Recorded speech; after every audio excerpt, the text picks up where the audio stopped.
All right, let's get into it. Today, we are cracking open a really special text.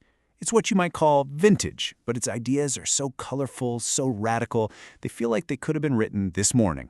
It all starts with one very bold question. Just think about that for a second. That's the actual title of the book, first published way back in 1942. It's a question that's designed to jolt you, right? To make you question everything you thought you knew about society. And trust me, the answer it gives is every bit as provocative.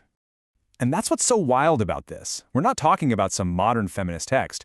We're in 1940s India.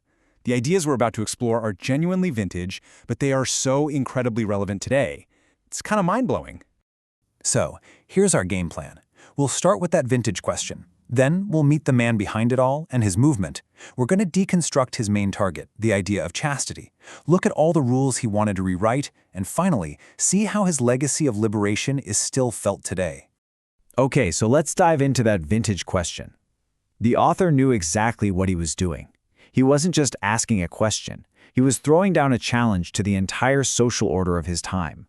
I mean, right from the get-go, the author, Ramasamy, lays his cards on the table. He's basically saying, look, what you're about to read is going to go against tradition, against so-called morality, and against religious rules. He was prepping his readers for a total shakeup. So you have to wonder, who is this person, brave enough to say all this in the 1940s? To really get these powerful ideas, you first have to get the man himself.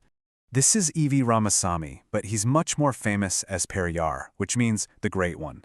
The book's foreword calls him a doughty warrior of humanism. What a description, right? Someone who is in the trenches fighting for human equality. And this right here, this is the key to understanding him. He was a fearless freethinker. He wasn't tied to any particular ideology or tradition, which gave him this incredible freedom to look at society and just call it like he saw it, completely unfiltered.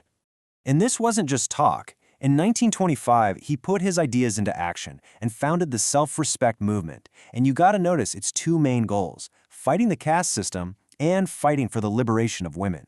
For Periyar, you couldn't separate the two. They were two sides of the same coin in the fight for basic human dignity.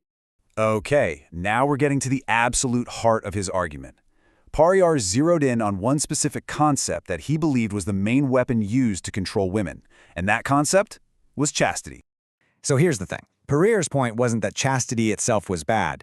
His point was that the idea of chastity was a one-way street. It was a massive burden, a strict rule, and a standard that was forced almost entirely on women.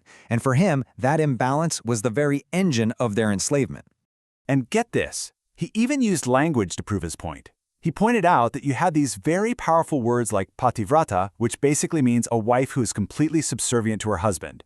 But there's no common everyday word for a chaste man. He argued that the dictionary itself exposed the whole double standard.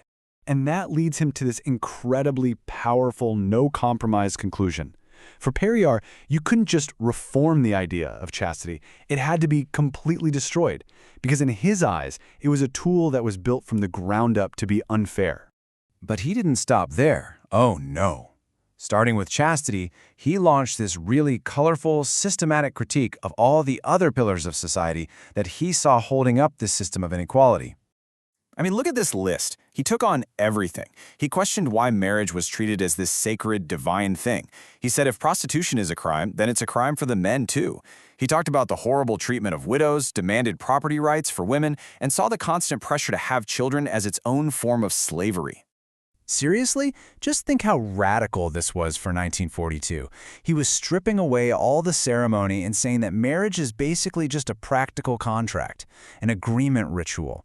He was telling people that this sacred institution was man-made, and if it wasn't fair, it could be and should be changed. So what was his solution? He actually laid out a pretty clear three-step path. First, birth control, to give women control over their own bodies. Second, property rights, to give them economic freedom. And third, and this is probably the most radical of all, he said masculinity must be destroyed. He didn't mean men, of course. He meant the entire ideology of male superiority had to be dismantled. Now, all of this sounds unbelievably revolutionary. And you might be thinking, okay, great ideas, but did they ever actually go anywhere? Well, that's the most amazing part of the story. These vintage ideas literally shaped the future. Take a look at these dates. We're talking about the late 1920s. He was out there campaigning for equal education, for the right to divorce, for property rights, decades before these things became mainstream. And eventually, society and the law started to catch up with him. You know, the foreword to a modern translation of this book, written in 2007, points out that the original Tamil version was seen as a Magna Carta for women's liberation more than 75 years ago. That's just how foundational this text was. He was so far ahead of his time. This quote just sums up his entire philosophy perfectly. A physician, they might give you some medicine to manage your symptoms, but Periyar saw the problem of inequality as a tumor that needed to be cut out at the root. His solutions weren't gentle, they were radical, surgical interventions designed to cure the disease for good. Which really leaves us with one final question to think about.